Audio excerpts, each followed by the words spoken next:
tekanan dan angin supaya nggak sampai asar di tempat saya maksudnya. Terdiri dari dua bagian, yaitu tekanan udara dan angin. Untuk tekanan, ini yang kita bahas, sepertinya banyak tapi sedikit tekanan. Pengertian dan batasan, persamaan fisik terkait tekanan udara, hukum yang berlaku, variasi tekanan secara vertikal dan horizontal. Bu, mohon maaf, belum terlihat layarnya, Bu. Belum lihat. Saya unshow dulu kalau gitu ya.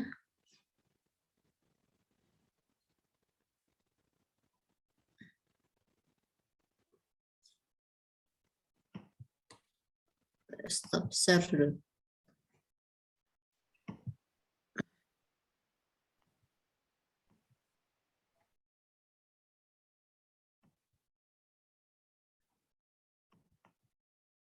Sudah? Sudah lihat? Belum, Ibu. Kenapa? Jangan-jangan internet di rumah saya nih.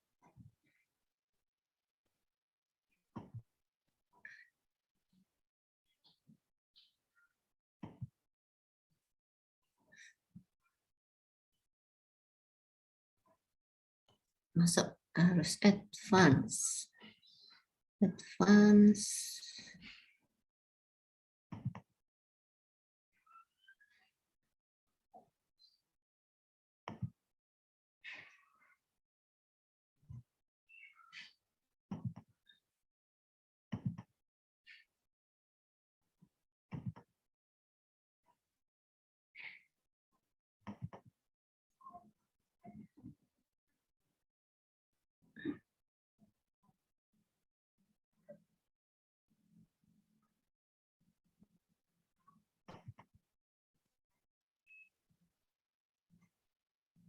Nah, sudah.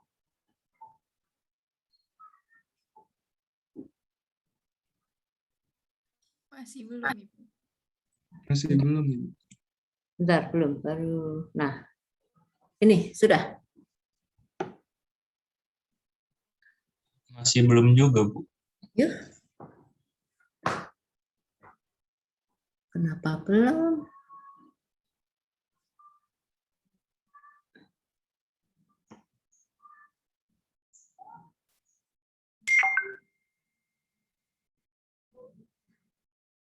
Saya kirim ke Intan ya, nanti coba Intan yang mau ini ya.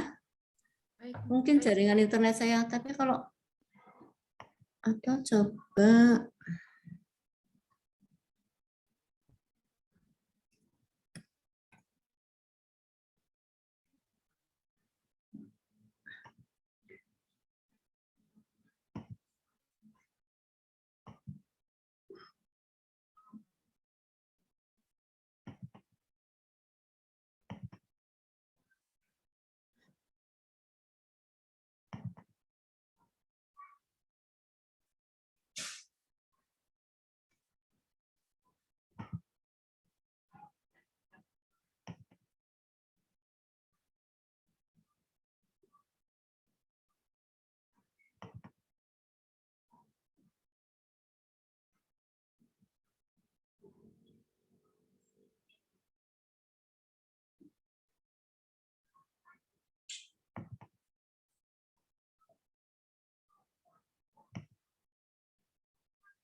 lama juga pasti ngirim ke Intan.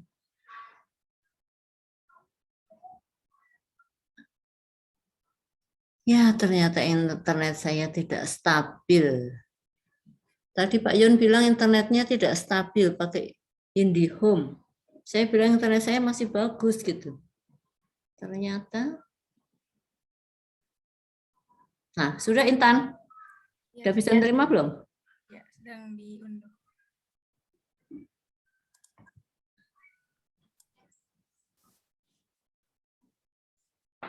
Bentar ya, Bu.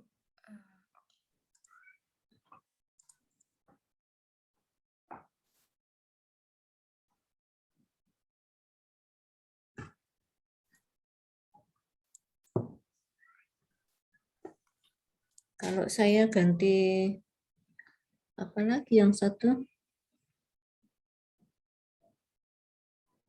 Saya izin share screen ya, Bu. Ya. Nah, Lihat belum, Bu? sudah. Oke, sudah ya. Yang lain udah bisa lihat ya. Sudah, Bu. Udah, Ibu. Saya jadi Intan jadi operator, jadi co-host. Termasuk ngerekam segala ya Intan. Siap. Gak apa-apa Intan. Nggak apa-apa, Bu. Oke, ya terima kasih. Kita hari ini membahas mengenai tekanan dan angin. Lanjut Intan. Ini yang kita akan bicarakan. Yang pertama tekanan udara. Di pokok bahasanya tadi sudah saya sampaikan. Lanjut saja. Nah, pengertian dan batasan ini saya yakin Anda sudah tahu, sudah dibahas di mata kuliah meteorologi nih ya. Mengenai pengertian dan batasan tekanan. Kita lihat Anda nggak lihat kursor saya jadinya ya? Bu, mungkin remote controlnya saya pindah ke Ibu aja gimana, Bu? Oh, bisa ya? Iya, bisa, Bu. Boleh.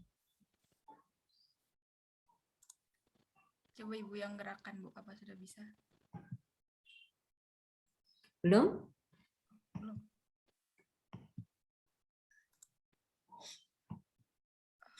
Harusnya sudah bisa.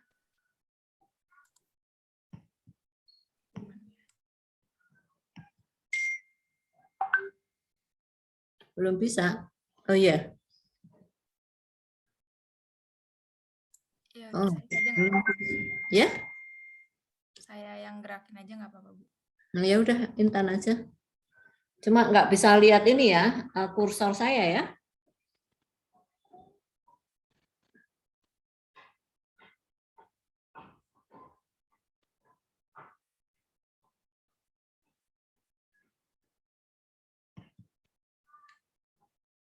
Di gambar sebelah kiri, coba sebisanya saja, coba.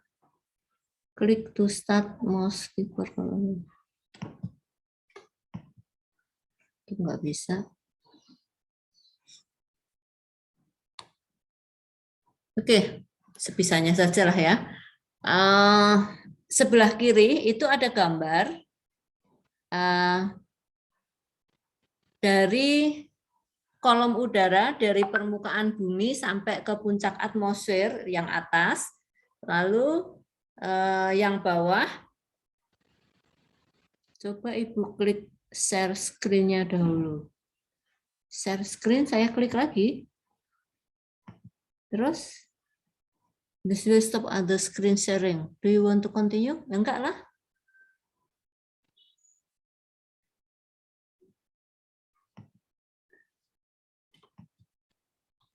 Maaf Bu, mungkin kan ini kan si Intan udah share screen kan Bu.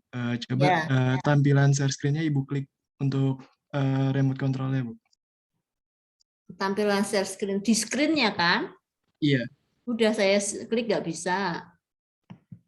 Mau menampilkan yang next atau previous itu juga nggak bisa.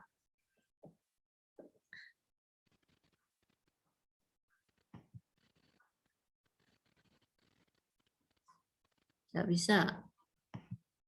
Maaf ya.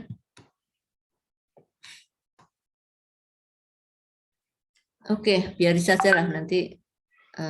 Cuma nanti kalau saya mau share whiteboard, tapi kita coba saja. Oke, lanjut saja dulu ya.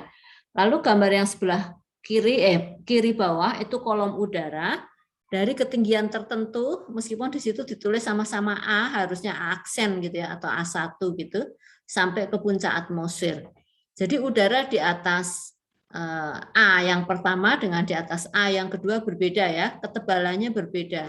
Kalau ketebalannya berbeda, kalau dianggap ini kerapatan yang sama, maka masanya pasti berbeda. Kita lihat sebelah kanan, tekanan udara adalah gaya berat kolom udara dari permukaan bumi atau ketinggian tertentu sampai ke puncak atmosfer. persatuan luas. Oh, ternyata A-nya ini satuan luas. Jadi dari permukaan bumi sampai ke puncak atmosfer, atau dari ketinggian tertentu yang kita tinjau sampai ke puncak atmosfer. Gaya berat kolom udara ini, yaitu disimbolkan dengan W, gaya berat, ditimbulkan oleh percepatan gravitasi G dan massa udara M. Satuannya milibar, atmosfer, atau Pascal. Dari gambar di samping dapat diilustrasikan bahwa nilai tekanan di permukaan bumi lebih tinggi, yang sebelah kiri atas ya, lebih tinggi karena kolom udaranya lebih tinggi, lebih berat, dibanding dengan tekanan udara pada ketinggian tertentu. Jadi yang atas kolom udaranya masanya lebih besar daripada yang bawah, sehingga tekanan udaranya lebih besar daripada yang bawah.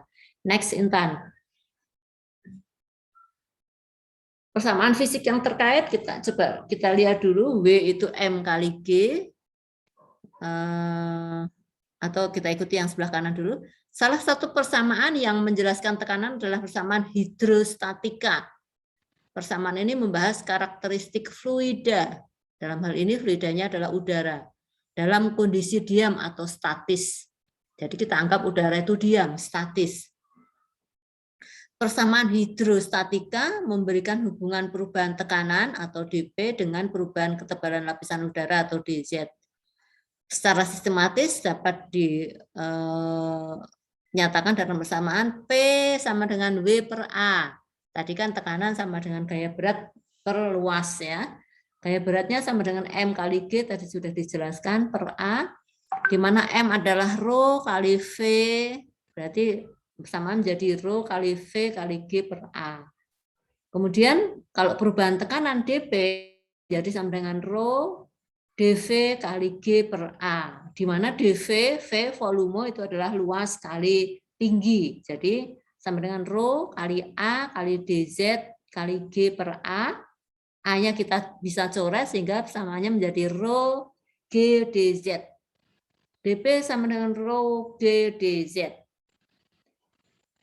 Karena tekanan berkurang seiring dengan bertambahnya ketinggian, maka persamaannya ditambah dengan huruf dengan negatif itu ya, tanda negatif.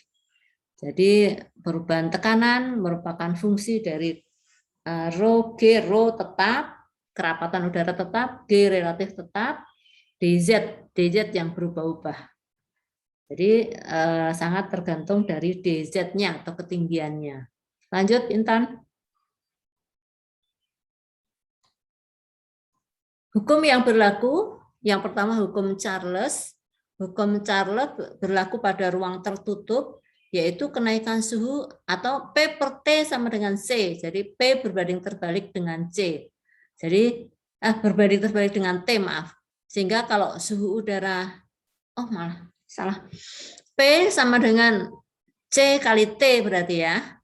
Sehingga P berbanding lurus dengan T. Sehingga kalau suhu naik, maka tekanan juga akan naik. Jadi kalau di ruangan tertutup, kalau suhunya meningkat, terus maka tekanan akan naik, terus sehingga suatu ketika akan meledak kalau sudah tekanannya terlalu tinggi. Digambarkan di gambar sebelah kanannya hubungan antara P dan T berbanding lurus. Lalu yang kedua hukum Boyle, di mana P sama dengan K kali V atau P berbanding terbalik dengan volume. Jadi kalau volumenya kecil maka tekanannya akan besar, tapi nanti kalau volumenya mengembang maka tekanannya akan kecil, akan berkurang. Oke, lanjut. Nah, Anda lihat di sebelah kiri, ini adalah plot dari tekanan berdasarkan ketinggian. Di sebelah bawah atau sumbu X itu tekanan, sumbu Y itu altitude atau ketinggian dalam kilometer. Kita lihat pada altitude 0, ketinggian 0, maka tekanannya kira-kira 1000 milibar. Ya.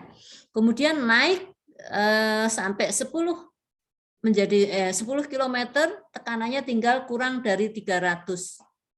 Jadi dalam perbedaan ketinggian 10 km itu di permukaan terjadi perubahan tekanan yang lebih dari 700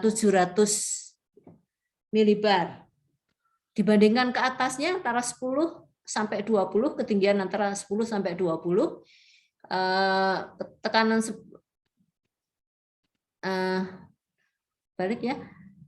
Di ketinggian 10 itu kan tadi tekanannya kira-kira 270 sekian atau 280 gitu ya. Kemudian naik 10 kilo menjadi 20 itu tekanannya tinggal kurang dari 50.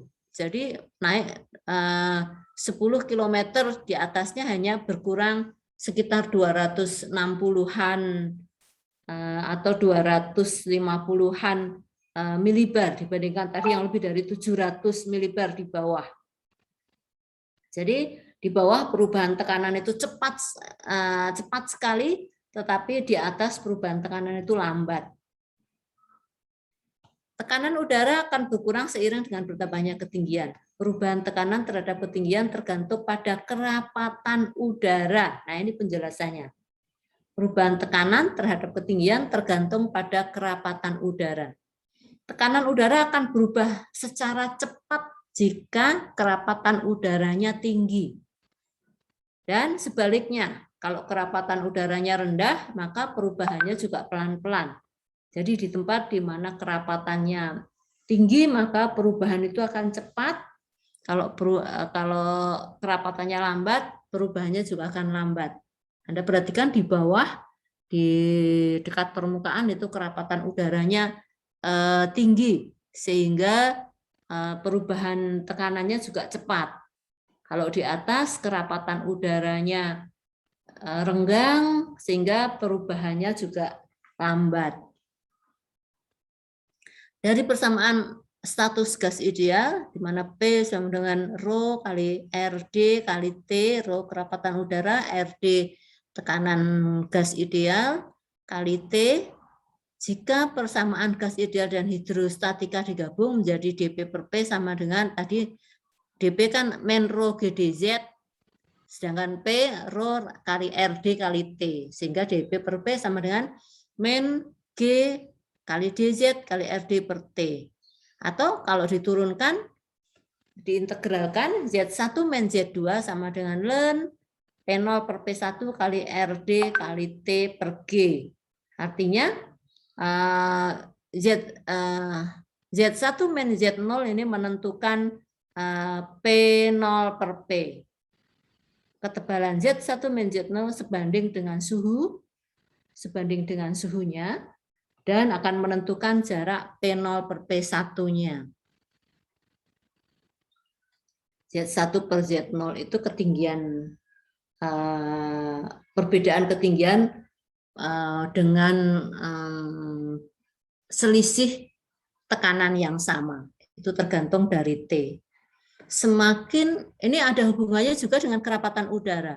Kita sudah belajar bahwa kalau suhu di suatu tempat itu tinggi, maka kerapatan udaranya akan rendah karena udara akan terangkat naik sehingga di permukaan kerapatannya rendah.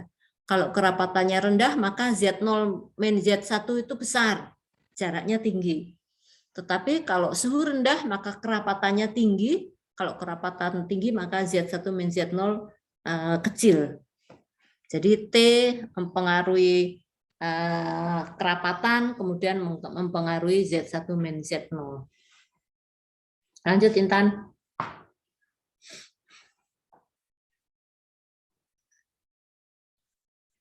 Nah, tadi variasi tekanan secara vertikal, sekarang secara horizontal. Variasi tekanan udara secara horizontal lebih kecil dibandingkan dengan variasi tekanan secara vertikal. Kalau vertikal tadi kan cepat sekali naik gitu ya, karena ada gravitasi udara sehingga udara itu tertarik ke dekat permukaan, sehingga di dekat permukaan kerapatannya besar, makin ke atas kerapatannya makin kecil. Sehingga perubahan tekanan juga cepat sekali. Tapi kalau horizontal, perubahan kerapatan atau perbedaan kerapatan antara satu tempat dengan tempat lain itu kecil dibandingkan dengan kerapatan ke atas. Sehingga perubahan tekanan secara horizontal juga kecil dibandingkan dengan perubahan secara vertikal.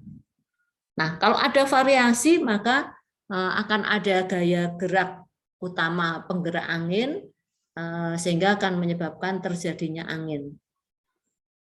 Nah, variasi secara horizontal terjadi karena bidang isobar merupakan suatu bidang yang datar. Jadi variasi secara gampangnya variasi itu karena di satu tempat dengan tempat lain suhunya berbeda, kerapatannya berbeda, gitu ya. Tapi kerapatannya dan suhunya tidak secepat perubahannya dibandingkan dengan ke atas, sehingga tetap terjadi variasi, tetapi tidak sebesar variasi di secara vertikal.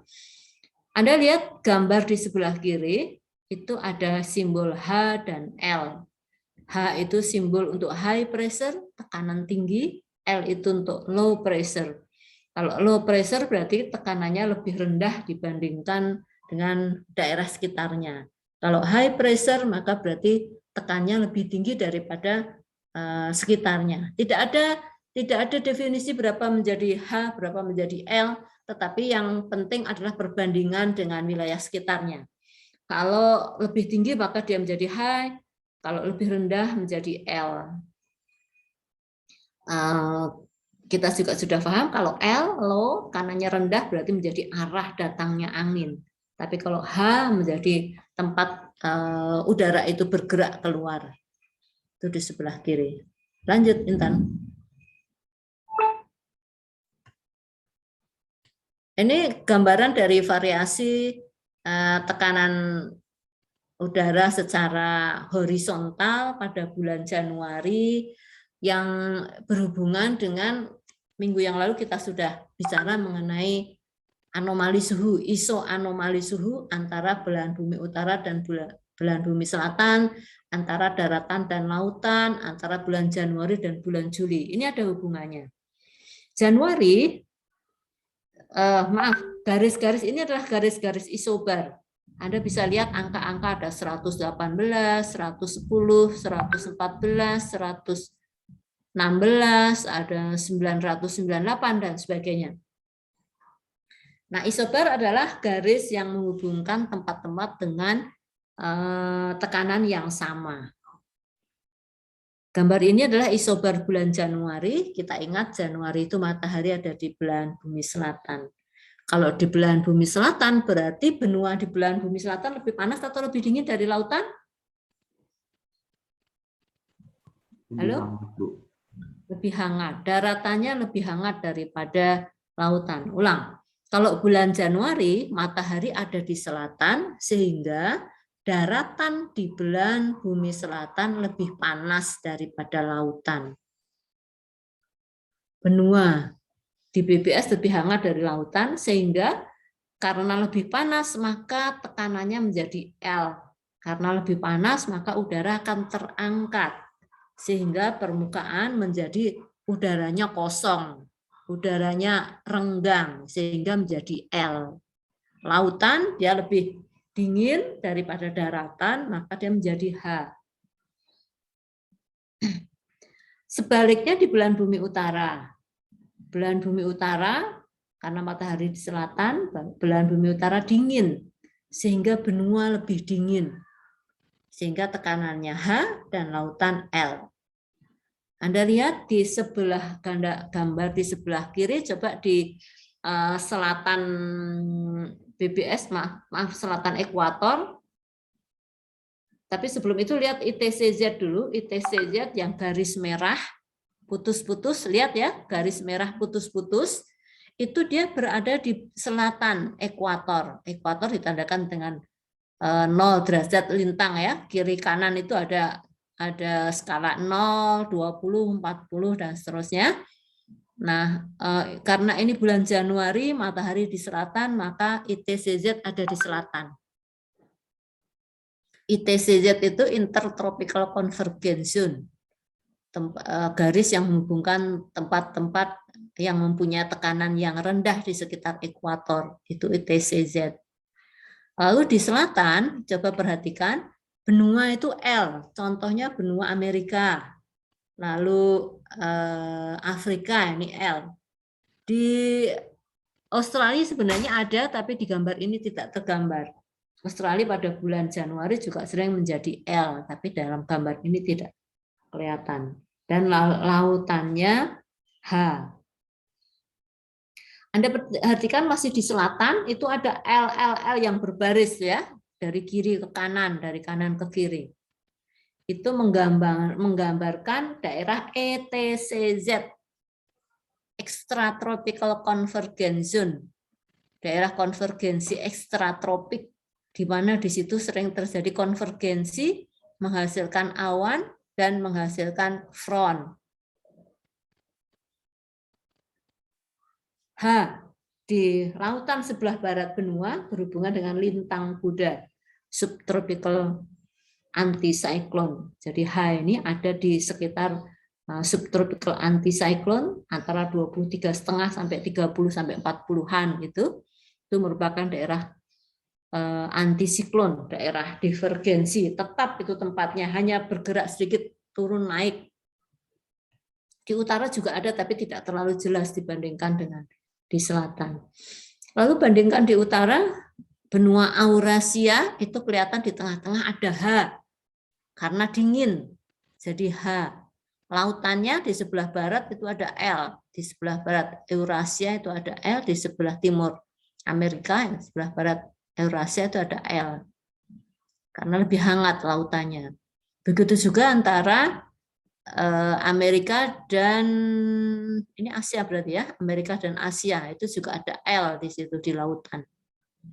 Karena lautannya lebih hangat di sebelah utara. Lanjut Intan. Berbalikan dengan bulan Juli. Bulan Juli itu matahari ada di BPU. ITCZ-nya bergeser ke utara. Di utara 0 derajat lintang. Matahari ada di utara, sehingga daratannya lebih panas. Anda perhatikan di Eurasia itu jelas sekali ada L 998 milibar, lalu lautannya menjadi H. Kalau di benua Amerika ini sebenarnya ada juga, tapi tidak sedahsyat di Eurasia, ada 110 itu. Jadi ada yang menjadi L juga. Lalu di selatan, agak ke selatan di atas ITCZ itu ada kecil, bulatan kecil itu sebenarnya juga L, tapi sebenarnya L-nya tidak sedahsyat di Eurasia. Lalu di selatan, lintang selatan Anda perhatikan Australia itu ada H di situ. Jelas H-nya di situ ya. Lalu lautannya L-nya tidak terlalu kelihatan. Pengaruh lautan besar di lintang selatan sehingga pola itu tidak terlalu jelas. Pola H tetap ada, yaitu antisiklon tetap ada di lautan. L juga tetap ada, cuma bergeser ke utara. Lanjut Intan.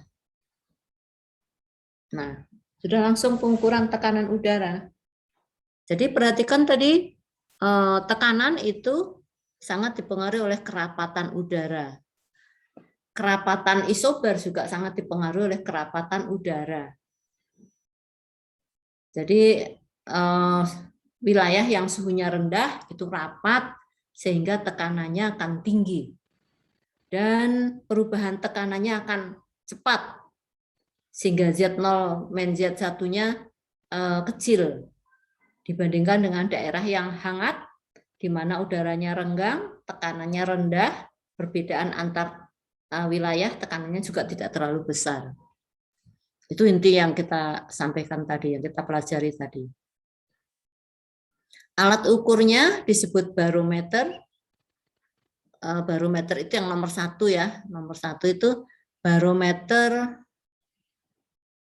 merkuri atau air raksa. Barometer ditemukan oleh Evangelista Torricelli tahun 1643 Masehi. Tahun ini ingat waktu pendahuluan dekade ini atau abad ini itu memang sudah mulai tidak hanya sekedar sebagai pengetahuan, tapi juga sudah dimulai dengan pengukuran, pembuktian gitu ya. Alatnya yang nomor 1 itu barometer merkuri. Jadi ada garis biru itu kalau ada tekanannya tinggi maka garis biru akan menekan ke bawah sehingga merkuri yang ada di tabung itu yang ada di tempat itu akan ditekan dan akan naik ke gelas cup. Jadi akan terukur tekanannya lebih tinggi. Nomor 2 juga sama, cuma sensornya air, barometer air, tekanan yang besar akan menekan yang ada di gelas yang lebih besar. Sehingga corong yang lebih kecil itu akan naik di situ. Lalu kalau yang ketiga dan 4 ini ya begitu tekanan tinggi langsung ditunjukkan dengan angka atau skala yang lebih tinggi. Yang nomor 4 itu sensornya pegas itu di tengah-tengah itu ada gambar pegas. Kalau tekanan tinggi maka pegasnya akan ditekan. Kalau pegasnya ditekan maka jarum itu jarumnya itu akan naik sehingga menunjukkan skala yang lebih tinggi. Itu prinsip pengukuran tekanan. Oke, lanjut. Nah, istilah terkait tekanan udara. Tadi saya sudah beberapa kali bicara mengenai isobar. Isobar adalah garis yang menghubungkan titik-titik yang memiliki tekanan yang sama. Itu isobar. Kalau gradien tekanan adalah perubahan permukaan tekanan secara horizontal. Gradien tekanan itu selisih tekanan antara satu wilayah dengan wilayah lain, biasanya diambil jarak yang tetap atau diambil isobar yang tetap, Z1 min Z0-nya berapa gitu. Jadi gradien tekanan adalah perubahan tekanan. Ya, maaf saya sudah ngajar, kenapa? Saya ngajar. Oh, boleh. Iya, kalau kamu sama Dinda dulu saya masih ngajar. Oh, iya. Maaf, begitulah kalau di rumah ada yang manggil-manggil Mbak Bu, jadi ya terpaksa. Gradien tekanan, perubahan permukaan tekanan secara horizontal. Jadi gradien tekanan itu dilihat biasanya secara horizontal, perbedaan nilai tekanan antara satu tempat dengan tempat lain. Lalu berikutnya adalah palung. Di sebelah kanan, paling kanan itu ada gambar yang maksudnya palung ya. Palung adalah daerah dengan pola memanjang pada tekanan rendah. Yang putih-putih itu isobar. Nah, yang rendah ini dihubungkan itu membentuk palung. L-nya ini dihubungkan membentuk palung. Kalau sebelah kiri itu punggung, jadi isobarnya meningkat di tengah-tengah. Kalau antara yang tinggi dan tinggi ini dihubungkan, ini menjadi garis yang menghubungkan tempat-tempat dengan tekanan yang tinggi atau H. Ini punggung. Nah, palung ITCZ itu merupakan palung ekuator. Jadi ITCZ itu istilah lainnya adalah palung ekuator karena dia merupakan garis yang menghubungkan tempat-tempat dengan tekanan yang rendah. Nah, kalau daerah antisiklon, daerah lintang kuda itu adalah daerah punggung. Daerah dengan tekanan yang tinggi. Tadi di peta tadi yang menghubungkan antara HH banyak di lautan tadi, itu adalah punggung. Oke, lanjut. Nah, itu tentang tekanan. Sekarang angin, meskipun angin, tapi kita akan masih membahas mengenai tekanan juga. Yang kita bahas pengertian dan bahasan, hukum gerak, gerak utama penggerak angin, gaya sekunder yang mempengaruhi angin, keseimbangan gaya-gaya pengatur angin, sistem angin dunia, alat mengukur kecepatan dan arah angin yang kita bahas. Lanjut. Pengertian dan batasan dulu. Angin adalah udara yang bergerak dari satu tempat ke tempat yang lain secara horizontal. Ini kurang istilahnya secara horizontal ya. Kalau angin itu secara horizontal. Kalau ke atas itu, kalau vertikal itu biasanya disebut gerakan eddy atau turbulensi. Jadi bukan dikatakan angin. Kalau angin itu yang horizontal. Ulang, angin adalah udara yang bergerak dari satu tempat ke tempat yang lain, yaitu dari tekanan tinggi ke tekanan rendah. Angin termasuk besaran vektor yang mempunyai arah dan besar. Jadi angin itu diukur arahnya maupun kecepatannya, besaran vektornya. Arah angin menunjukkan arah asal angin. Misal, angin baratan, artinya angin itu berasal dari barat menuju ke timur. Satuannya knot, meter per sekon, kilometer per jam, mil per jam. Yang kita pakai meter per sekon dan kilometer per jam. Arahnya adalah derajat. Contoh, utara itu 360, bukan 0. Kalau 0 berarti calm, udara tenang, tidak ada angin. Jadi ingat, udara itu arahnya adalah, utara itu arahnya 360 derajat. Kalau timur, itu arahnya berapa? 90 atau 270? 90. Timur 90, selatan 180, barat 240, utara 360. Nah, di gambar sebelah kanan tengah itu ada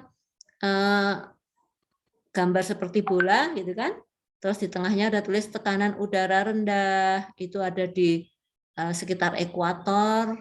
Sebenarnya bukan selalu di ekuator tapi mengikuti ITCZ ya. Kalau matahari di utara, tempat itu bergeser ke utara.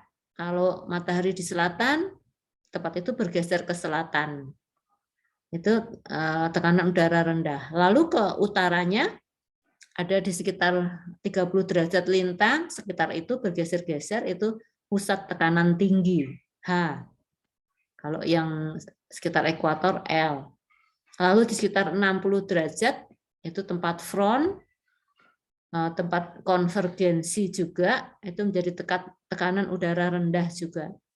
Lalu di kutub utara dan selatan itu H juga karena dingin. Nah, ada arah-arah, ada panah-panah itu merupakan arah angin.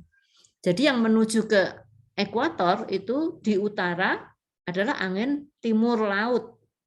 Dan yang dari selatan adalah angin tenggara, sama-sama angin timur. Kalau dari utara timur laut, kalau dari selatan tenggara. Bertemu di sekitar ekuator atau di ITCZ, terjadi konvergensi. Di sekitar pusat tekanan tinggi terjadi divergensi. Di utaranya itu menjadi angin, agak beda nih. Kalau sama-sama. Menjadi angin ke utara dan ke utara di sebelah utara dan ke selatan di sebelah selatan itu menjadi angin baratan. Di sebelah selatan di BBO dan di sebelah utara di BBS menjadi angin timuran. Lalu angin dari kutub utara maupun kutub selatan itu merupakan angin timuran kutub. Jadi dari kutub selalu berupa angin timuran kutub. Kalau yang ke ekuator selalu timuran, timur laut dan tenggara. Akan tetapi nanti arahnya tidak lurus seperti itu, tapi akan belok-belok seperti yang digambarkan pada gambar biru. Geomedia.com itu akan dibelokkan sesuai dengan hukum Coriolis. Lanjut Intan. Hukum yang mendasari kajian. Angin merupakan udara yang bergerak, sehingga hukum yang berlaku adalah hukum gerak. Hukum yang pertama adalah hukum Newton, di mana jika delta F sama dengan 0, maka udara itu kalau bergerak akan tetap bergerak menjadi gerak lurus beraturan. Atau kalau diam, tetap diam. Karena resultan gayanya sama dengan 0 Newton. Jadi tidak ada gaya. Tidak ada gaya tambahan. Maka yang diam tetap diam, yang bergerak tetap bergerak dalam kecepatan yang tetap. Hukum kedua Newton, di mana delta F tidak sama dengan 0, itu sama dengan MA, massa kali percepatan. Jadi kalau delta F tidak sama dengan 0, maka akan ada percepatan, mengalami percepatan, perubahan kecepatan. Hukum yang ketiga adalah hukum aksi-reaksi, di mana aksi sama dengan reaksi. Jadi jika ada gaya aksi yang bekerja pada benda satu ke benda dua, maka akan ada reaksi dari benda dua ke benda satu yang besarnya sama, tetapi arahnya berlawanan. Itu hukum gerak yang mendasari. Lanjut. Nah, gaya yang mempengaruhi angin, ini sangat perlu. Ada dua gaya, yaitu gaya primer dan gaya sekunder. Angin hanya bergerak, udara hanya bergerak kalau ada gaya primer, yaitu gaya gradien tekanan, FP.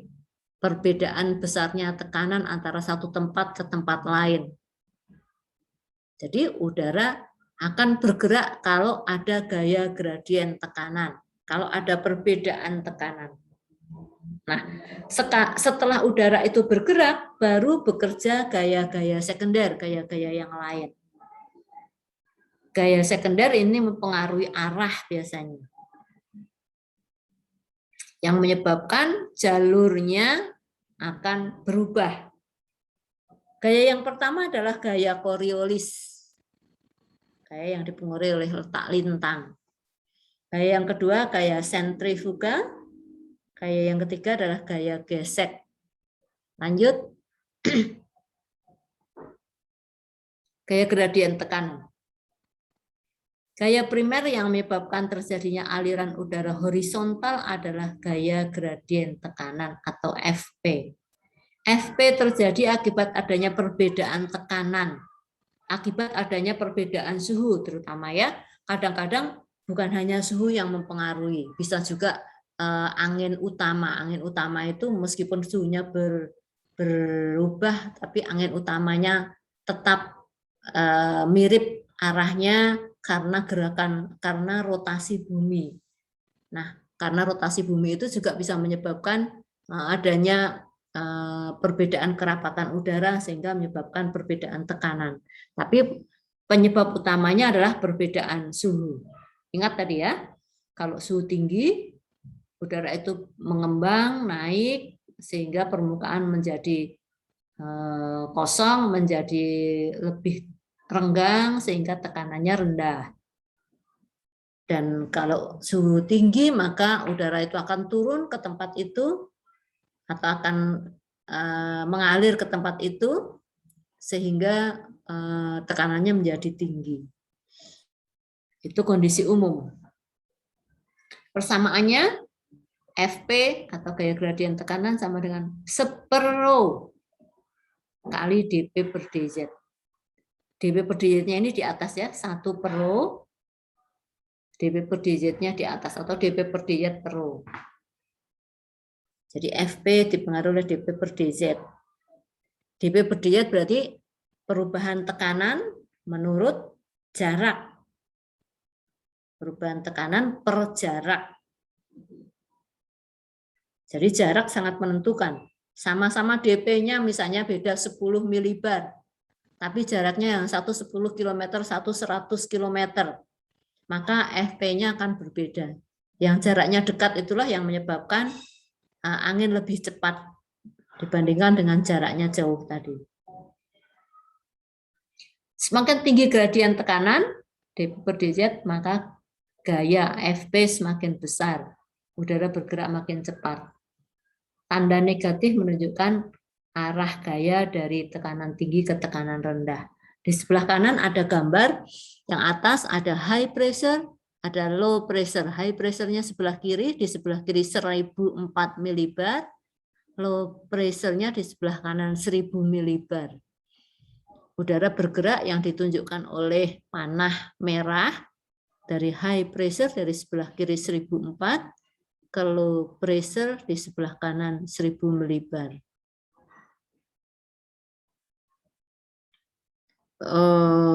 Kemudian di bawah itu ada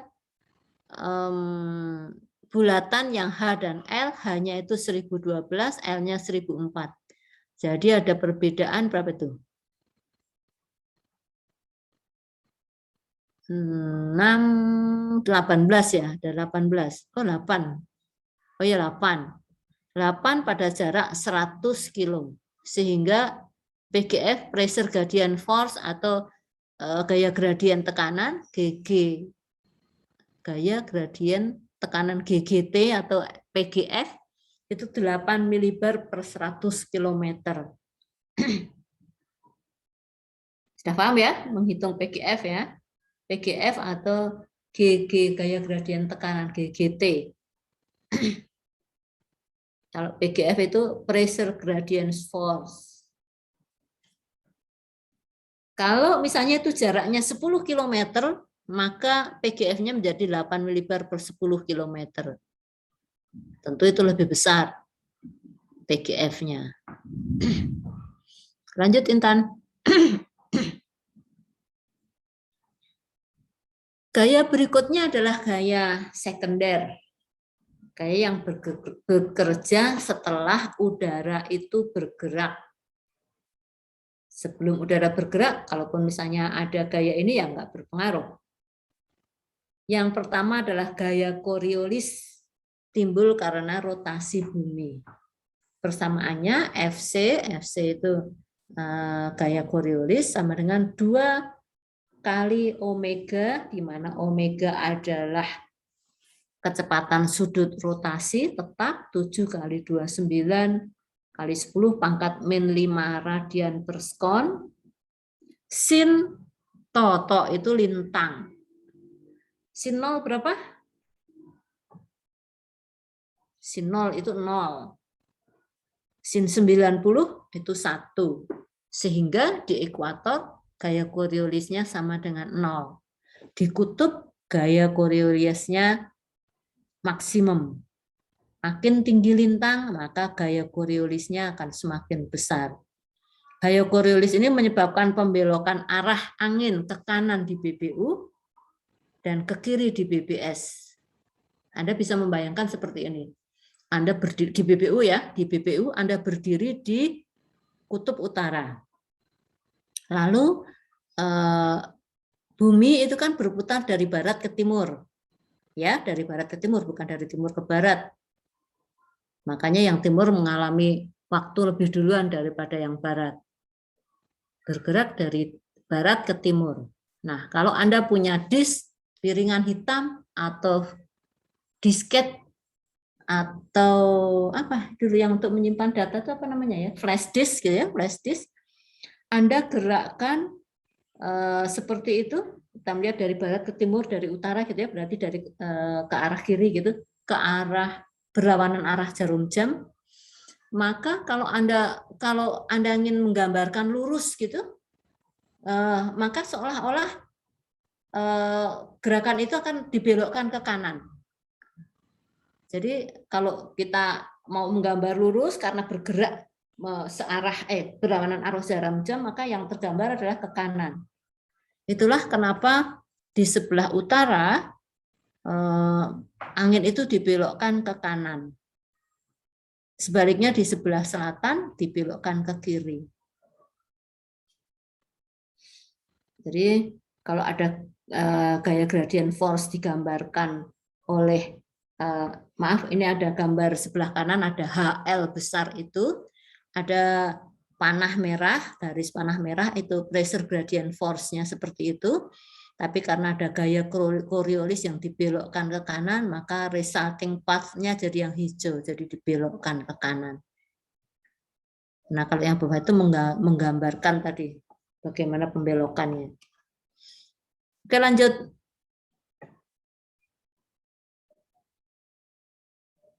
Intan? Masih dengar saya? Oke. Nah. Gaya sentrifugal ya? Gaya sentrifugal adalah gaya tarik ke arah luar pada jalur melengkung. Jadi kalau Anda main tolak peluru gitu ya, kan biasanya begini ya, diputar dulu baru dilempar. Setelah diputar kencang, orangnya berputar baru pelurunya dilempar. Nah, putaran ini akan menghasilkan gaya sentrifugal dan gaya sentripetal.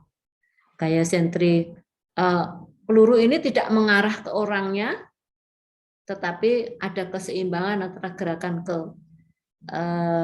dalam dan keluar. Yang keluar disebut gaya sentrifugal. Jadi gaya sentrifugal merupakan salah satu sebab terjadinya sirkulasi yang berbeda pada daerah tekanan rendah dan tinggi. Diperhitungkan dalam menghitung kecepatan angin jika isobar berupa jalur melengkung. Kalau lurus tidak ada. Tapi kalau tadi gaya Coriolis, apakah itu isobar lurus atau melengkung, sama-sama bekerja. Tapi kalau sentrifugal tidak, hanya pada isobar yang melengkung. Lanjut, Intan.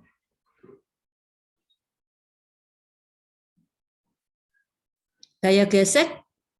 Gaya gesek terjadi karena adanya kekasapan bumi. Di sebelah kanan itu ada gambar rumah.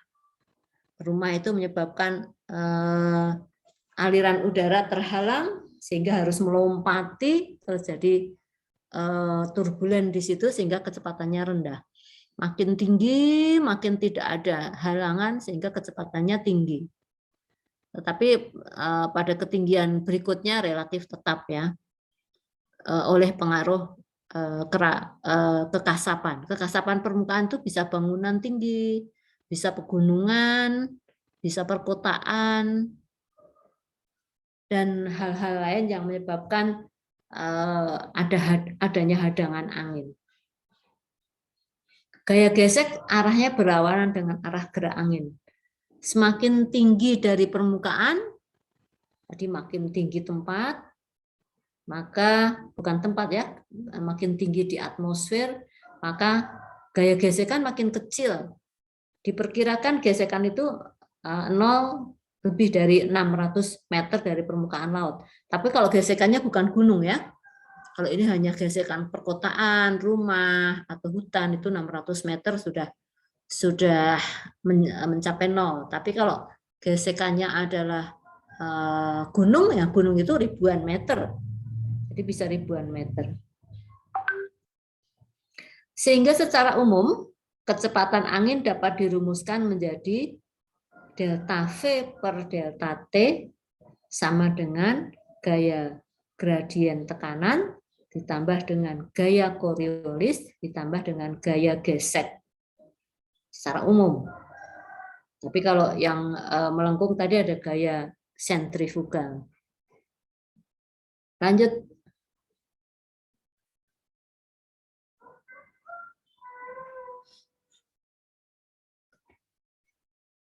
Intan, lanjut.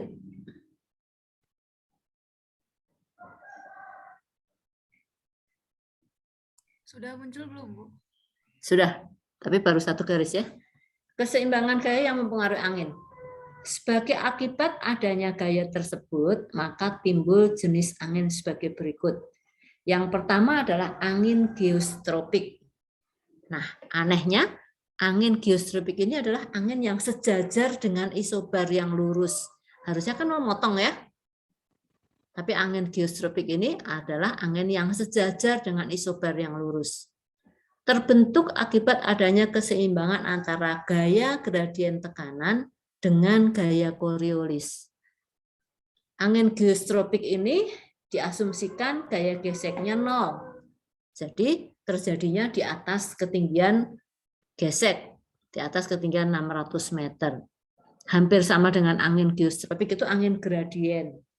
Angin gradien, angin yang bergerak sejajar dengan isobar, tapi isobarnya melengkung. Terjadi karena keseimbangan antara gaya gradien tekanan, gaya Coriolis, dan gaya sentrifugal. Ini juga sama, gaya gradien tekanan itu terjadi di atas permukaan yang masih dipengaruhi oleh gaya gesek. Coba stop share dulu, Intan. Saya mau coba share, moga-moga bisa kelihatan, whiteboard. Bisa lihat? Share saya whiteboard? Bisa, Bu. Bisa, Bu. Oke. Alhamdulillah bisa. Saya mau menggambarkan isobar.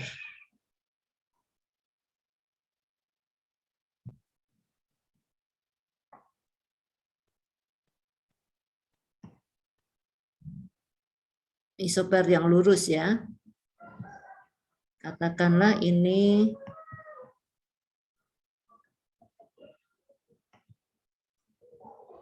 (980 milibar).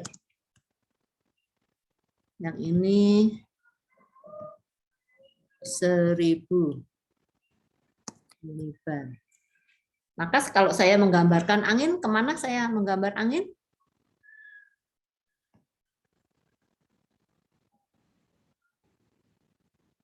Ke atas, Bu. Ke atas. Harusnya angin itu bergeser ke atas, bergerak ke atas lurus, gini ya. Bukan berhenti di sini, tapi lanjut ke atas kalau masih ada yang tekanannya lebih rendah. Oke. Tetapi karena adanya gaya Coriolis,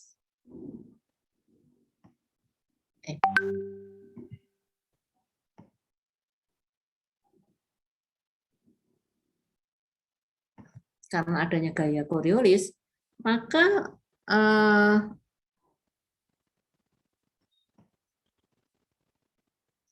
akan warnanya apa nih?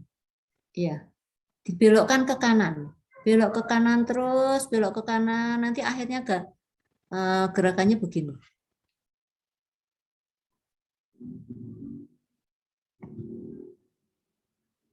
Akan seperti ini. Harusnya kan begini ya, memotong isobar dari yang tinggi ke rendah.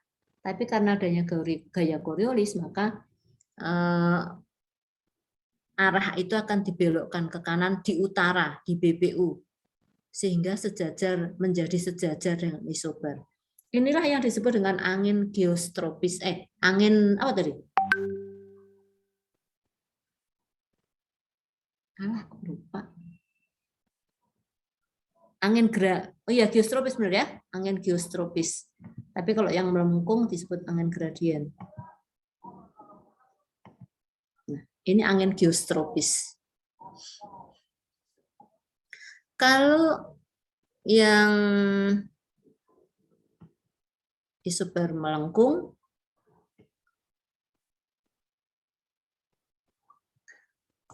harusnya nggak sebagus ini, tapi untuk memudahkan saya menggambar ini ya. Tuh.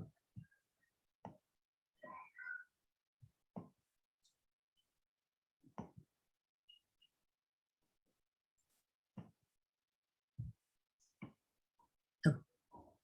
Kok bergeser? Saya mau menggambar lagi kok. Kok tidak mau? Biasanya bisa. Oh, ini.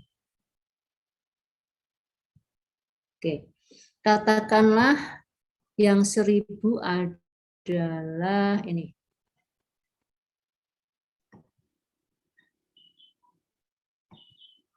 Ini 1000 milibar. Ini 980 milibar. Kalau begini di tengah ini high atau low? Di sini high high. Jadi ini high. Arah angin kemana nih? Keluar atau ke dalam? Keluar, Bu. Keluar. Oke, berarti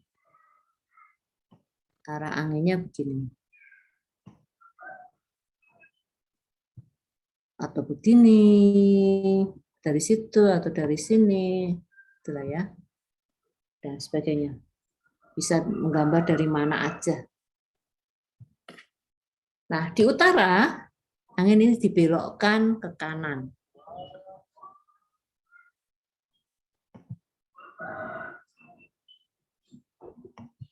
Sehingga arahnya menjadi,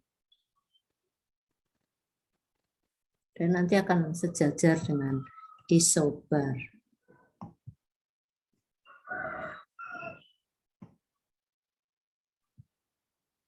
Ini juga nanti dibelok. Oh, maaf, ini enggak. Ini juga dibelokkan begitu. Ini juga dibelokkan. Jadinya sejajar isobar. Inilah yang disebut angin gradien. Ini angin geostropis.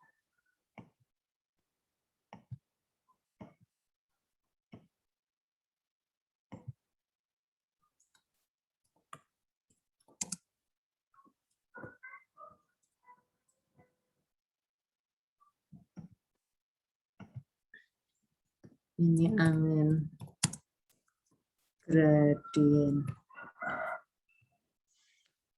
Ya, paham ya? Angin geostropis dan gradien. Oke, coba saya share screen.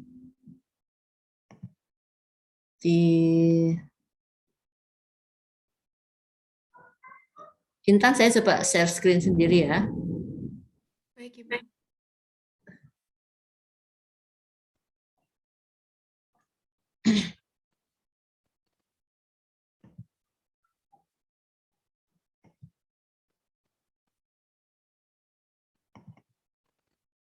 Kelihatan?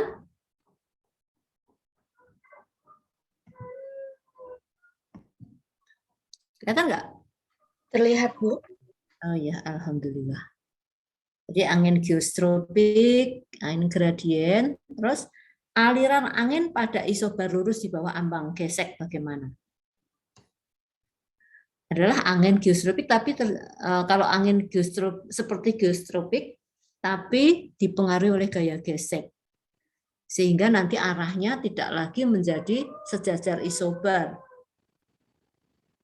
Begitu juga kalau di bawah ambang gesekan pada isobar yang melengkung, maka seperti angin gradien, tapi akan terjadi gaya gesek, sehingga gaya gesek akan diperhitungkan.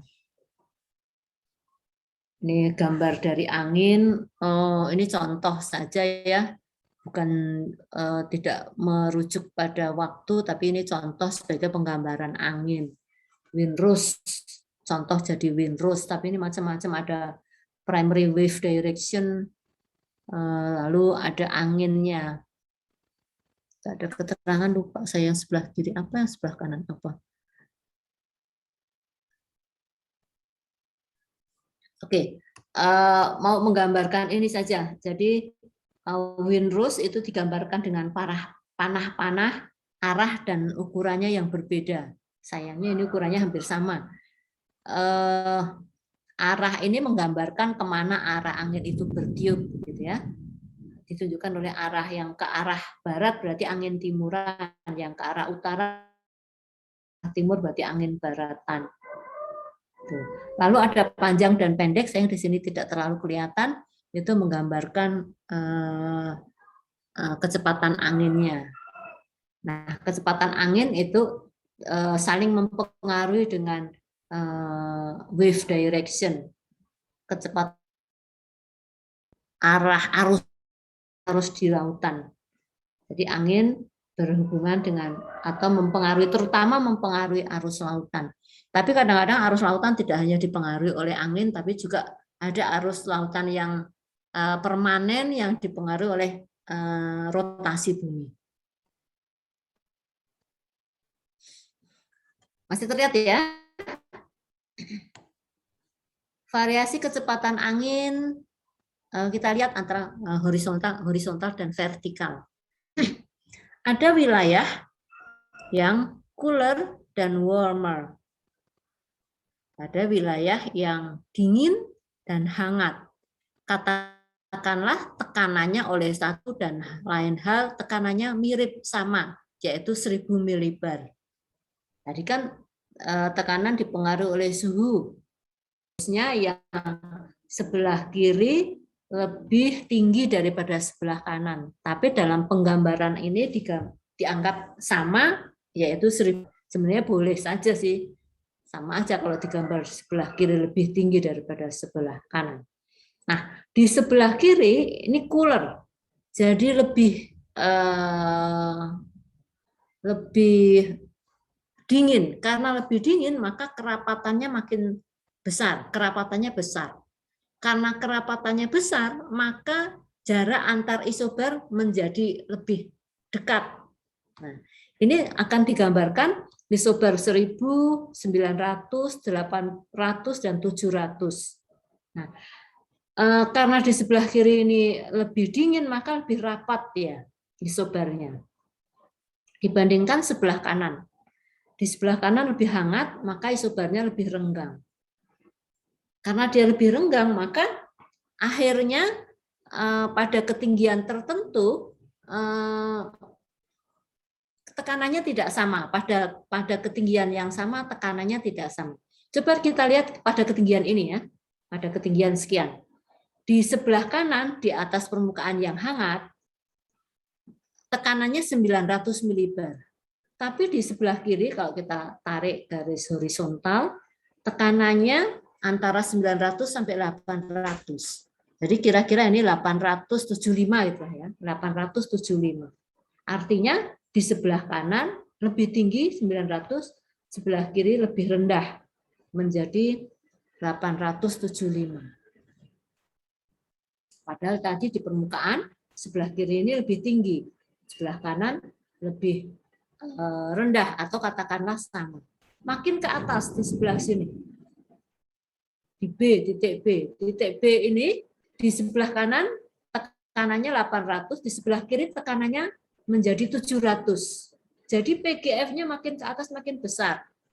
Gaya gradiennya makin ke atas makin besar. Sehingga arah gerakannya bukan lagi dari cooler ke warmer, tapi dari warmer di atas warmer ke arah cooler. Di bawah arahnya cenderung dari kiri ke kanan, tapi di atas dari kanan ke kiri.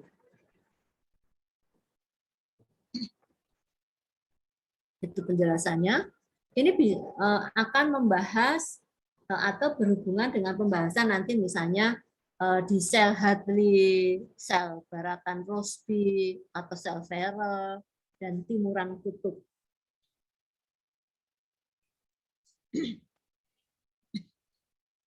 Sistem angin dunia.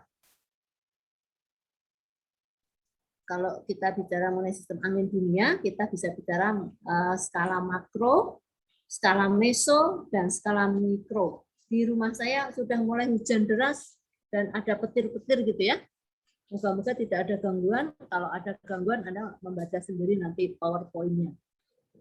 Skala makro, namanya juga makro, maka cakupannya luas. Itu untuk pola angin umum dunia. Skala meso, angin yang bertahan dalam beberapa hari.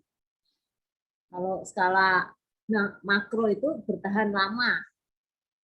Kalau meso itu hanya beberapa hari. Kalau mikro lebih cepat lagi kejadiannya. Kalau meso misalnya angin darat, angin laut, angin lembah, angin gunung, angin muson, angin canyuk, angin gending, bahorok, itu meso. Kalau angin makro tadi timuran kutub, yang di ekuator ada timuran tropik, ada timuran tropik juga. Kalau yang agak ke atas ada timuran tropik, ada baratan. Itu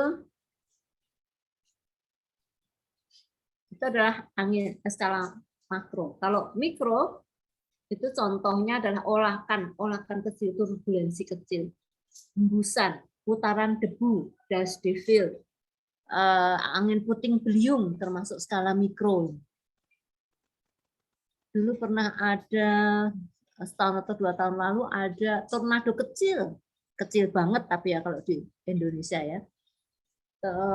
Tadi membahas mengenai Coriolis tadi, gaya putar angin. Kalau di daerah subtropik suhunya rendah sehingga PGF-nya tinggi. Perbedaan gaya gradien tekanannya tinggi sehingga kecepatan anginnya tinggi. Kecepatan angin tinggi ditambah dengan gaya Coriolis besar, maka semacam siklon, semacam tornado itu luar biasa kecepatan dan pembelokannya. Tapi kalau di daerah tropika, apalagi di dekat ekuator yang gaya Coriolisnya 0, lalu suhunya panas, gaya gradien tekanannya kecil, maka kalaupun terjadi semacam tornado itu tornado kecil saja. Yang paling sering itu thunderstorm ya, angin kencang yang menyertai awan cumulonimbus. Tapi itu skalanya masih disebut skala mikro, kecil itu. Dibandingkan dengan tornado, dengan siklon, beda dengan antisiklon, jauh sekali. Ini angin makro itu ada angin timuran ini, trade wind, angin pasat timuran dari utara dan dari selatan. Ini juga angin pasat yang berupa angin baratan dan ini timuran kutub.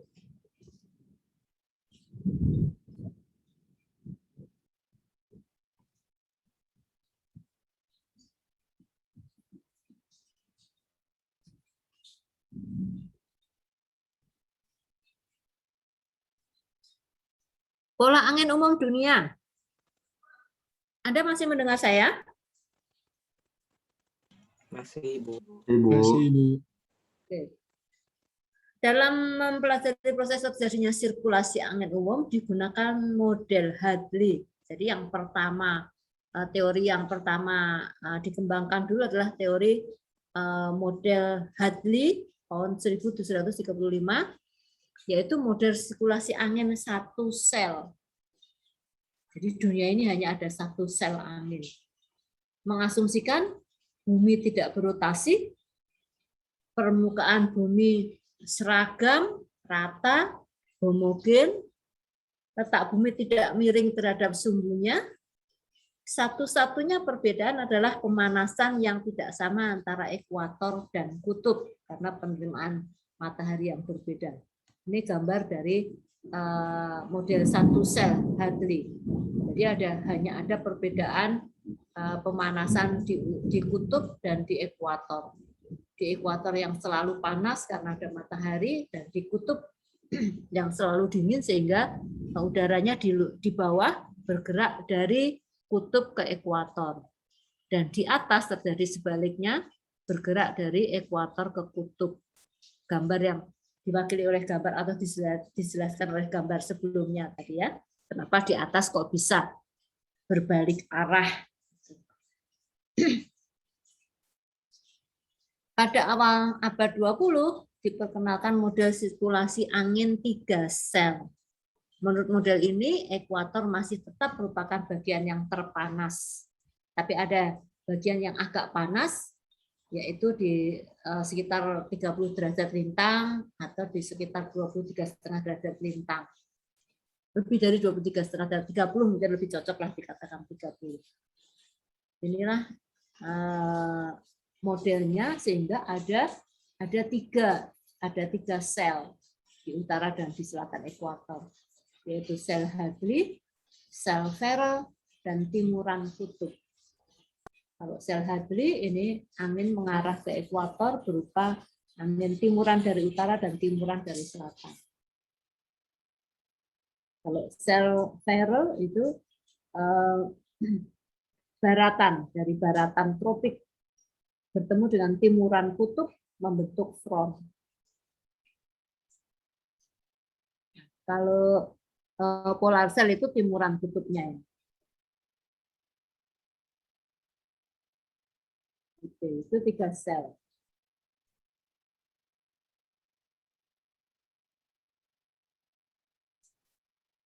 Ini ada angin lain yang khas.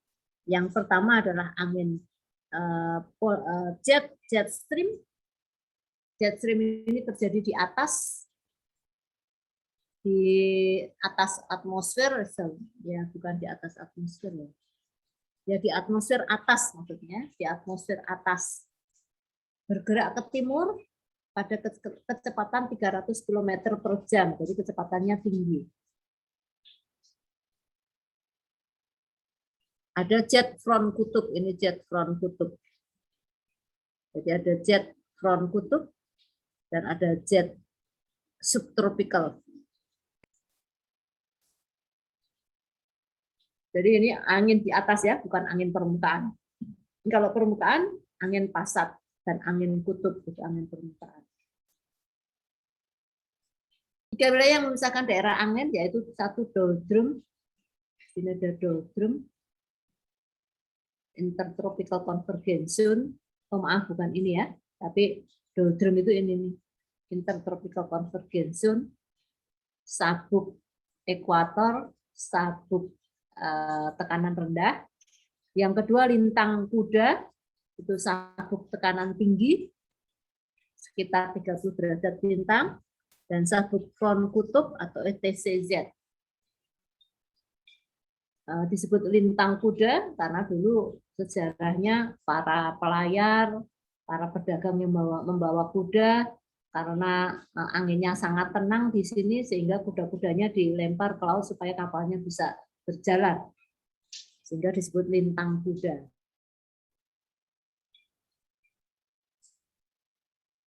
Nah, setelah macam resultan gaya tadi, bagaimana sebuah angin itu bergerak. Kita lihat angin yang berada di sekitar siklon, angin yang berada pada pusat tekanan rendah, dan antisiklon. Di utara dan selatan, di bawah dan atas. Ini bawah dan atas. Ini utara, ini selatan, ini bawah dan atas. Bawah, atas. Kalau pusat tekanannya adalah pusat tekanan rendah, maka angin itu datang ke dalam. Ke dalam. Tetapi karena ada gaya Coriolis, gaya sentrifugal, maka gaya itu menjadi, angin itu menjadi arahnya seperti ini. Gitu ya. Gitu. Di utara. Atau searah, ini searah atau berlawanan arah jarum jam? Oh, berlawanan arah jarum jam. Berlawanan arah jarum jam. Di utara juga berlawanan arah jarum jam, tapi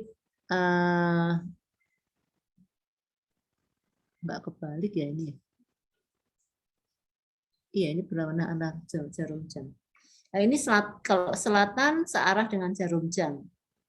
Di atas searah jarum. Kalau di atas searah juga dengan jarum jam kalau ada L ya, kalau ada L. Beda kalau ini menjadi H. Kalau ini sama-sama L. Jadi sama-sama ini berlawanan arah jarum jam, kalau yang selatan searah dengan jarum jam. Arah anginnya seperti ini nih. Jadi mengarah ke dalam, tapi ini ke selatan kan mengarah searah atau searah jarum jam. Ini harusnya utara kali ya. Kalau L kan searah jarum jam. Sehingga kalau ini harusnya utara ini berarti. Sama-sama gambarnya ini. Anda bisa membantu saya? Kalau di selatan itu searah jarum jam, sedangkan ini berlawanan arah jarum jam, berarti ini harusnya di utara. Berlawanan arah jarum jam. Ini di utara ini. Berlawanan arah jarum jam di bawah. Utara bawah, siklon. Kalau antisiklon yang ini nih. Ini antisiklon. Ini siklon. Ini antisiklon. Ini siklon, ini antisiklon. Ini sama-sama gambarnya. Cuma yang ini mau menggambarkan antisiklon, yang ini menggambarkan siklon. Kalau antisiklon yang searah jarum jam gimana nih? Yang searah jarum jam di utara. Jadi ini menggambarkan utara. Kalau siklon kan pusat tekanan rendah, antisiklon, maaf, siklon pusat tekanan rendah, antisiklon pusat tekanan tinggi. Oke, jadi ini resultan dari gaya-gaya yang bekerja akhirnya arah angin menjadi seperti ini. Tetapi kalau mendekati ke ekuator, maka gaya putarnya akan semakin berkurang tenaganya. Tenaga maupun pembelokannya. Sebentar, lanjut aja dulu. Angin lokal merupakan angin, sekarang angin lokal. Skala meso. Angin lokal merupakan angin yang timbul akibat oleh adanya perbedaan suhu dan topografi. Perbedaan suhu siang malam, perbedaan suhu musim dingin dan musim panas yang menyebabkan angin lokal. Cakupan wilayahnya terbatas pada daerah yang kecil atau regional, agak besar sedikit lah ya. Monsun itu agak besar. Tapi kalau angin gunung, angin darat itu agak kecil. Angin gunung, angin lembah, angin laut, angin darat itu agak kecil. Tapi kalau monsun atau muson atau musim agak besar. Contohnya di sini adalah angin darat, angin laut. Kalau pada siang hari ada radiasi matahari, daratan menjadi lebih cepat panas sehingga tekanannya rendah. Laut menjadi lebih dingin daripada daratan, tekanannya tinggi sehingga terjadi angin laut di bawah. Tapi di atas terjadi sebaliknya, terjadi angin darat. Jadi angin darat dan angin laut ini menjadi satu siklus juga ya, kayak sel Hadley gitu. Jadi hanya sampai ketinggian tertentu saja angin laut itu. Pada ketinggian yang lebih tinggi lagi terjadi sebaliknya. Begitu juga dengan angin darat. Kalau malam hari daratan lebih dingin sehingga tekanannya tinggi, lalu lautan lebih hangat, tekanannya rendah sehingga terjadi angin darat di permukaan sampai ketinggian tertentu. Dan angin darat, angin laut ini hanya mencapai pada jarak yang tidak terlalu besar, sehingga seperti angin muson, angin monsun itu hanya terjadi di daerah pantai yang dekat pantai saja. Tapi di daerah tengah benua tidak terjadi angin muson. Angin sama, muson, monsun, musim sama.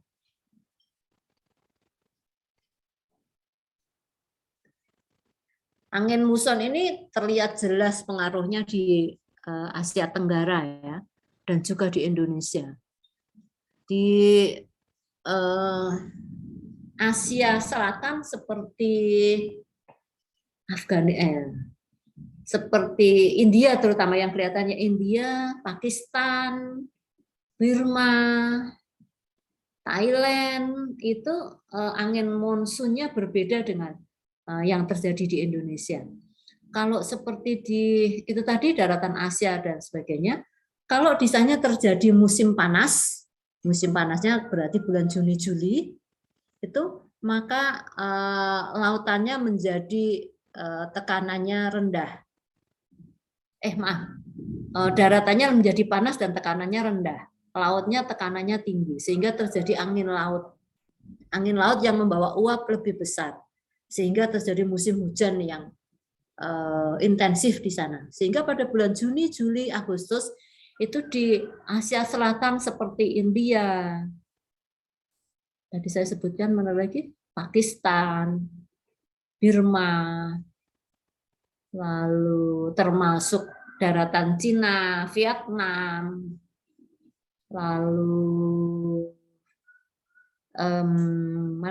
Thailand, itu justru pada tengah tahun Juni Juli gitu musim hujan dia, musim-musim banjir itu musim-musim itu agak berbeda, bukan agak berbeda tapi berlawanan dengan Indonesia, karena Indonesia dipengaruhi oleh sistem tekanan antara Asia dan Australia.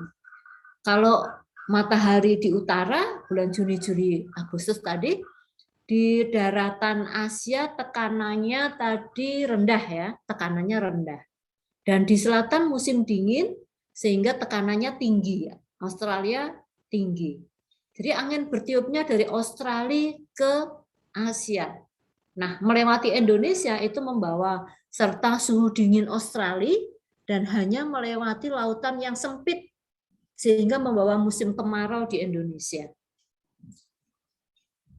Tetapi sebaliknya pada bulan Januari. Kalau bulan Januari, maka yang daratan Asia itu tekanannya tinggi, Australia rendah. Sehingga angin bertiup dari daratan Asia ke Australia. Dan India dan sekitarnya mengalami musim kemarau. Tapi Indonesia mengalami musim hujan karena angin dari Asia itu membawa serta uap air yang melewati samudra Hindia yang luas, sehingga membawa uap air yang besar dan membawa hujan di Indonesia. Jadi musim hujan dan kemarau antara Indonesia dengan India dan sekitarnya itu berbalikan waktunya. Sama-sama terpengaruh oleh angin monsun. Angin monsun Asia Selatan dengan Asia Tenggara. Asia Timur juga terpengaruh tapi tidak terlalu besar dibandingkan dengan Asia Tenggara. Ini kan Asia Selatan ya. Dan Indonesia. Jadi itu sistem angin monsunnya. Di beberapa wilayah seperti mana ya, Amerika Timur itu juga ada angin monsun, tetapi di Afrika tidak ada. Angin monsunnya ada tapi tidak berpengaruh terhadap musim hujan di sana. Nanti kita bahas pada pembahasan iklim tropika. Angin monsun, sekarang angin gunung dan angin lembah. Penyebabnya topografi. Kenapa pada siang hari bisa terjadi angin lembah? Kenapa pada malam hari terjadi angin gunung? Ada yang bisa menjelaskan? Supaya enggak saya terus yang ngomong.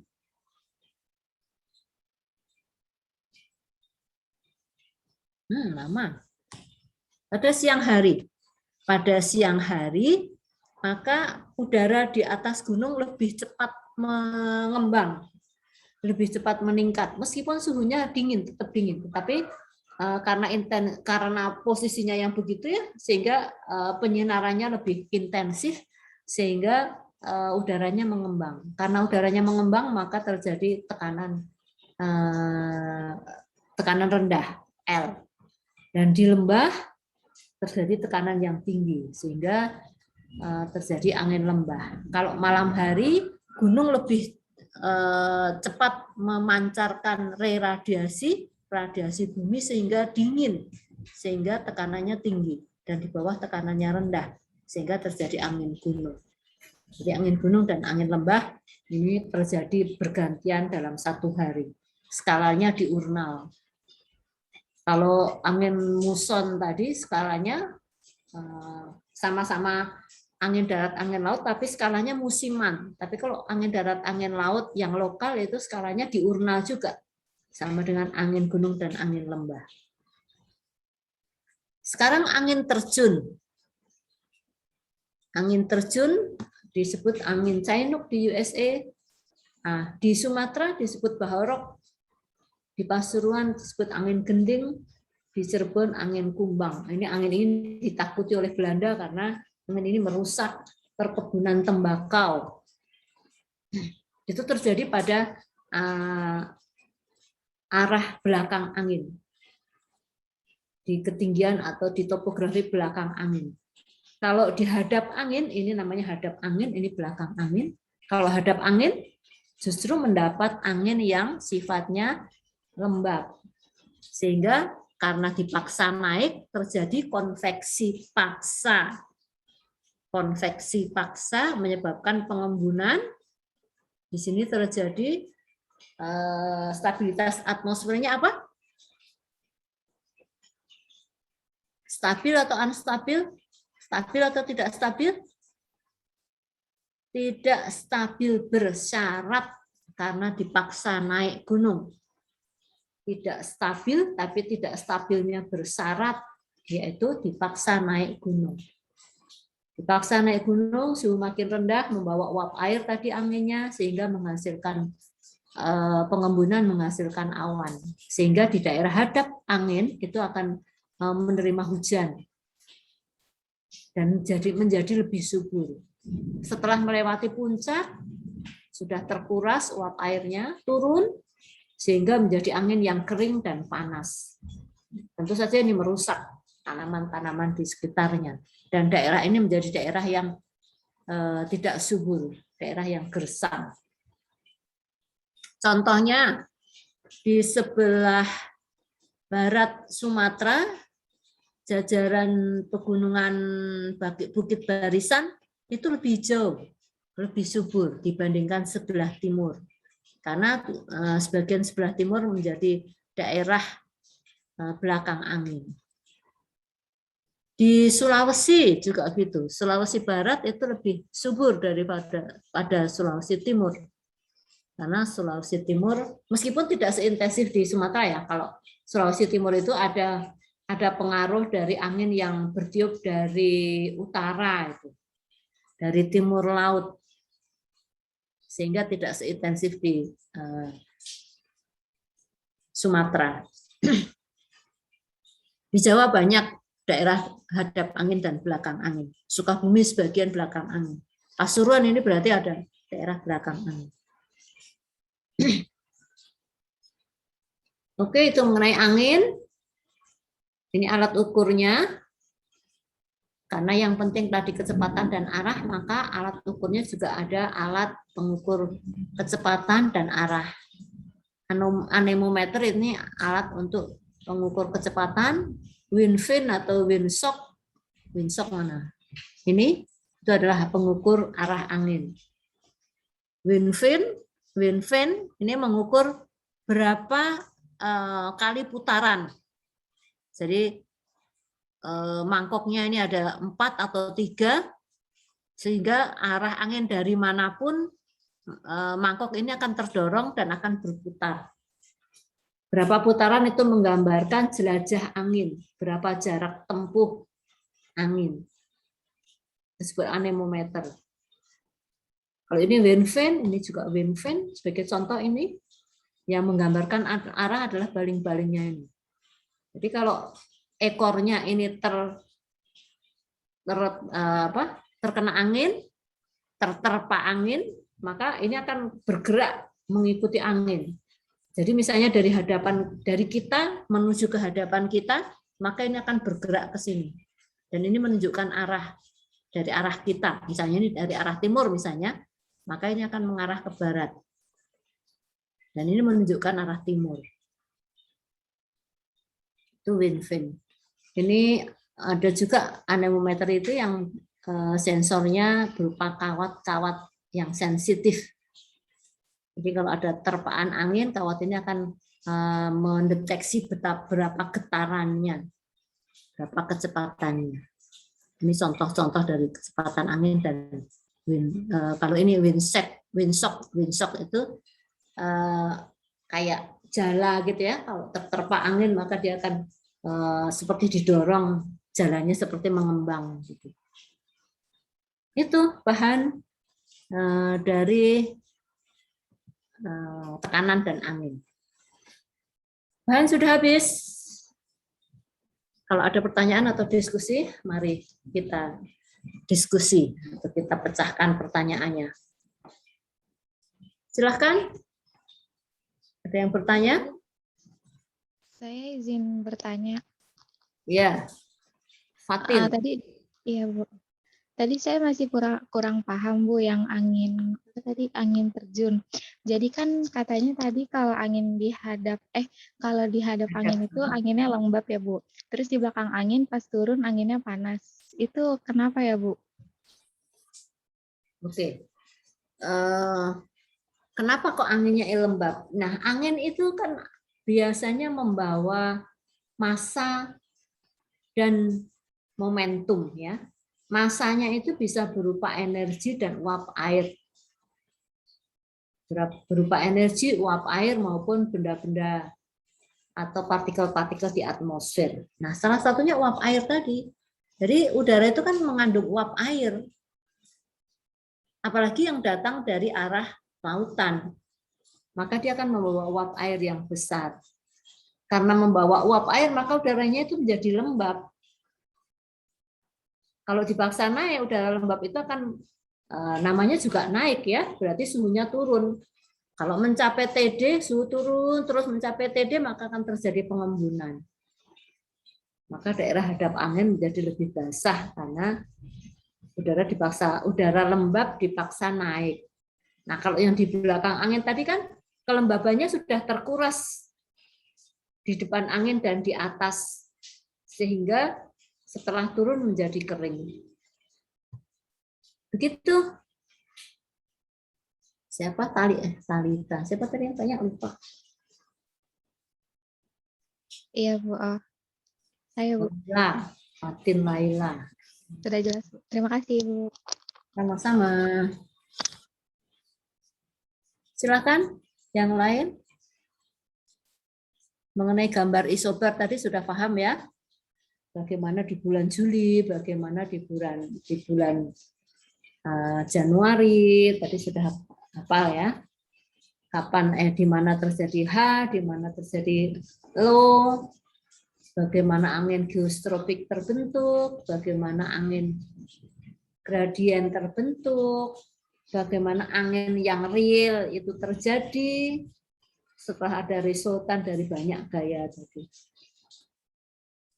Nah, yang saya nggak hafal dan kalian harus pahami, tapi itu saya kalau disuruh gambar sih saya paham. Tapi kalau menghafal saya nggak hafal. Kalau di sekitar H, di utara, apakah searah jarum jam atau berlawanan arah jarum jam? Kalau di selatan, di sekitar H, apakah searah jarum jam atau berlawanan arah jarum jam? Itu sebenarnya kalau Anda malas menggambar ya dihafalkan. Yang menjadi patokan Coriolis itu memutar atau membelokkan ke sebelah kanan.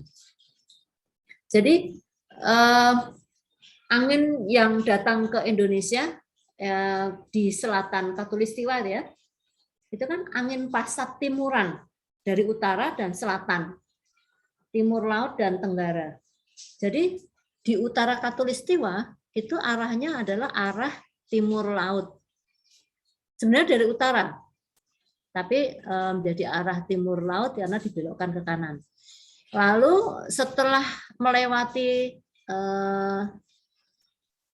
ekuator, angin itu dibelokkan ke kiri, sehingga menjadi angin baratan.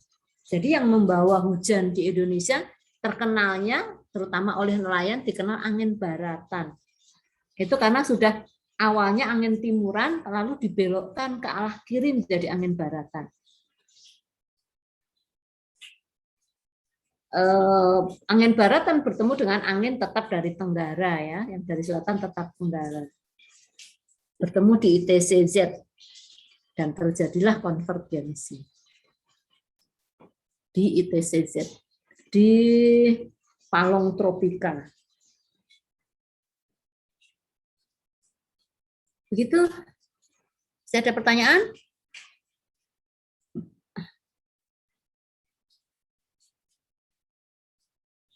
Kalau nggak ada pertanyaan, saya hitung 10 kali.